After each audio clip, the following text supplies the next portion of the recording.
Bonjour à tous. Donc aujourd'hui, nous allons aborder l'addition des nombres relatifs. Si vous avez bien lu la feuille de consigne, au niveau du travail numéro 1, je vous ai demandé de bien réétudier la carte mentale qui doit être placée normalement dans votre porte-vue. Je vous ai demandé aussi de noter les mots-clés pour essayer de se remémoriser justement ce qu'on appelle les nombres relatifs, ces fameux nombres que l'on utilise beaucoup dans la vie courante. Vous vous souvenez, on avait parlé des températures, du niveau de la mer, des dates historiques, etc. Bon. Eh bien, aujourd'hui, nous allons tenter de comprendre comment on fait pour additionner deux nombres relatifs, deux nombres, et puis ensuite, nous verrons comment additionner des nombres relatifs. Alors, on va commencer par ce premier exercice, le jeu de la pêche à la ligne, et je vais faire les deux premiers exemples avec vous, comme ça je pense que vous allez pouvoir poursuivre aisément les autres parties et les autres exercices de cette fiche. Alors, si vous avez bien lu ici la consigne, vous savez que Léa donc joue à un jeu vidéo. Lorsqu'elle attrape des poissons, elle gagne des points, et lorsque l'on gagne des points, vous vous souvenez, eh bien les nombres sont affectés du signe plus. Par contre, lorsqu'elle attrape des objets usagés tels que du plastique, un pneu, etc., eh bien elle perd des points, et si elle perd des points, ces nombres sont affectés du signe négatif. Donc, on commence tout de suite pour la partie 1. Partie 1, elle pêche un poisson. Ce poisson ici lui rapporte 175 points. Donc, nous allons écrire son score. Voilà, donc 175 points puisqu'elle les gagne. Donc, ça lui rapporte plus 175. Ensuite, elle attrape ses chaussures usagées. Ces chaussures usagées lui font perdre 175 points. 175 points, donc moins 175. Voilà. Alors, vous avez vu que ces nombres relatifs, ici, quand je les additionne, je mets des parenthèses. Après, on verra comment on peut simplifier cette expression. Mais pour l'instant, ces calculs, vous devez les écrire de cette façon sur votre cahier d'exercice. Alors, calculons le score de cette première partie. Eh bien, c'est pas compliqué.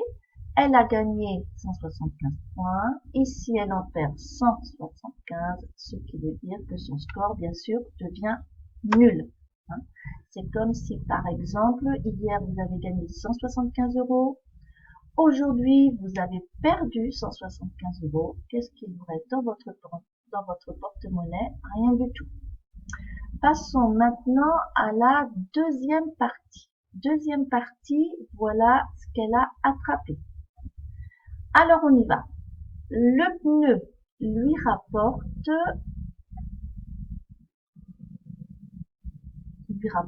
elle perd 200 points, donc moins 200. Voilà. Ensuite, elle attrape des plastiques qui lui font perdre également 50 points. Donc, j'écris moins 50. Ensuite, elle attrape un poisson qui lui fait gagner 150 points. Donc, on écrit entre parenthèses plus 150. Et enfin, elle attrape un autre poisson qui lui fait gagner 200 points, plus 200. Voilà. Alors, comment va-t-on faire pour pouvoir calculer son score? Bon, il y a plusieurs solutions, mais je pense que vous avez tous compris que la solution la plus pertinente pour calculer ici cette somme, eh bien, on s'aperçoit que ici, par exemple, elle perd 200 points. Et ici, elle gagne 200 points. Conclusion, le score est nul ici. Moins 200 plus 200. Donc ça s'annule. Vous vous souvenez, la somme de deux nombres opposés est toujours égale à 0. Et il nous reste à calculer moins 50 plus 150. Bon, elle perd 50 points, mais elle en gagne 150. ben, finalement, le résultat, ça veut dire qu'elle en gagne plus. Donc, il s'agit d'un gain, on peut mettre plus, et elle gagne 100 points.